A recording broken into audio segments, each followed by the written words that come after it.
ये जो सरकार की जो बिहेवियर रहा है, इनका अप्रोच रहा है, ये बिल्कुल ही क्लूलेस हैं।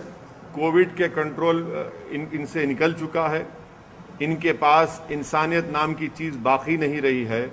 अगर बाकी होती तो इतनी बड़ी गलती कि फॉरेन कंट्रीज से 300 टन का emergency covid aid Delhi airport पर रुका हुआ है, जिसमें 5,500 ऑक्सीजन कॉन्सेंट्रेटर्स हैं, 3,200 ऑक्सीजन सिलेंडर हैं, 1,36,000 रेमडेसिविर इंजेक्शन है।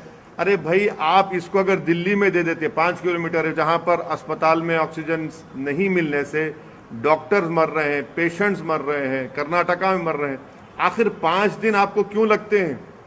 आपको पहले से ही मालूम होना चाहिए था, आपको पहले से प्लान बनाना चाहिए था कि रेस्पेक्टिव स्टेट गवर्नमेंट्स को फौरन डिस्ट्रीब्यूट करते, डिसबर्स करते, मगर नहीं।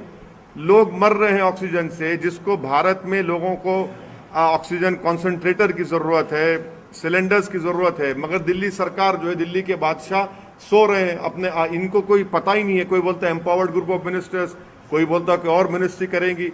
अरे ये वक्त आपको एक्शन लेने का है। आप तो सुप्रीम कोर्ट में जाकर कह दिए कि प्रधानमंत्री और होम मिनिस्टर जिम्मेदार होंगे। इतने लोग मर रहे हैं तो जिम्मेदारी किस पर आएगी? कहाँ गया प्रधानमंत्री का वो स्टेटमेंट के अगर किसी गाड़ी के टायर के नीचे एक कुत्ते का बच्चा भी आता है तो हमको तकलीफ होती है? यहाँ तो इंसान मर रहे हैं। शमशान घाट में जगह नहीं है जलाने के लिए, लकड़ी नहीं है, क्रेमेटोरियम जो गैस के हैं वो खराब हो जा रहे हैं, कब्रिस्तान की ज़मीनें कम पड़ रही हैं। आखिर क्या हो रहा है हमारे मुल्क में? क्या ये गवर्नमेंट हरकत में आएगी, नहीं आएगी? कब तक प्रधानमंत्री से वीडियो कॉन्फ्रेंस से लेकर पूछते रहेंगे? अरे भाई, जमीन पे देखिए ना, आप जमीन पे नाकाम साबित हो रहे हैं। आपके कोई हरकत नहीं कर रहे हैं। आपकी सरकार दिख ही नहीं रही जमीन पर।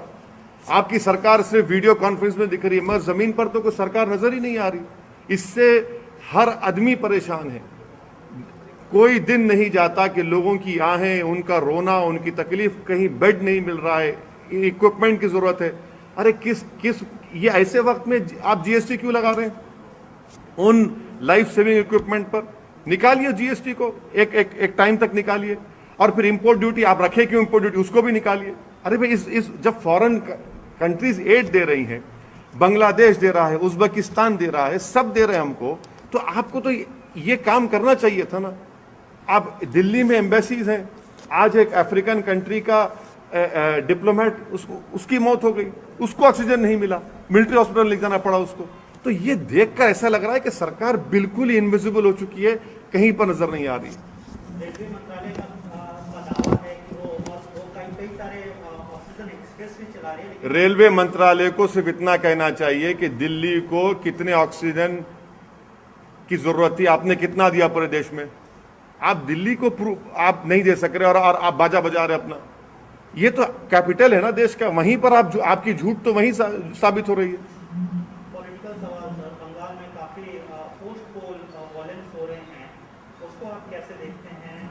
ये जो नहीं, ये इंसान की जिंदगी, उसकी जान एक फंडामेंटल राइट है भारत के संविधान में। जो कोई सरकार, चाहे केंद्र सरकार हो, कोई भी स्टेट गवर्नमेंट हो, उनकी पहली जिम्मेदारी ये होनी चाहिए कि वो इंसान की जान को बचाएं। और अगर वो जान को नहीं बचाते तो वो अपने फंडामेंटल ड्यूटी में नाकाम साबित हो रही हैं। तो कॉन्स्टिट्यूशन में राइट टू लाइफ एक फंडामेंटल राइट है। जहां कहीं भी, जिस देश के जिस किसी कोने में अगर कोई सरकार किसी भारत के नागरिक की या किसी भी इंसान की जान को बचाने में नाकाम है तो हम उसको कंडेम करते हैं। अलग अलग political parties, national political parties, वो they are demanding and they are in fact उनका फेवर कर रही हैं कि लॉकडाउन होना चाहिए, नेशनल लॉकडाउन होना चाहिए।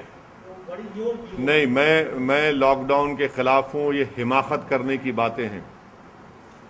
लॉकडाउन से ये होगा कि या तो गरीब भूख से मर जाएगा या कोविड से मर जाएगा। आपको कंट्रोल करना है। कर्फ्यू आप लगा रहे हैं, बहुत अच्छा है, कर्फ्यू चल रहा है, मगर कंप्लीट लॉकडाउन से फिर क्या होगा? उस गरीब के घर में खाना कौन लाएगा? और आप ये तो एक बहुत बड़ी हिमाकत होगी मेरे बारे में, इस बारे में। और मेरी राय मैं शुरू से लॉकडाउन के खिलाफ रहा हूँ और आज भी लॉकडाउन के मैं खिलाफ हूँ।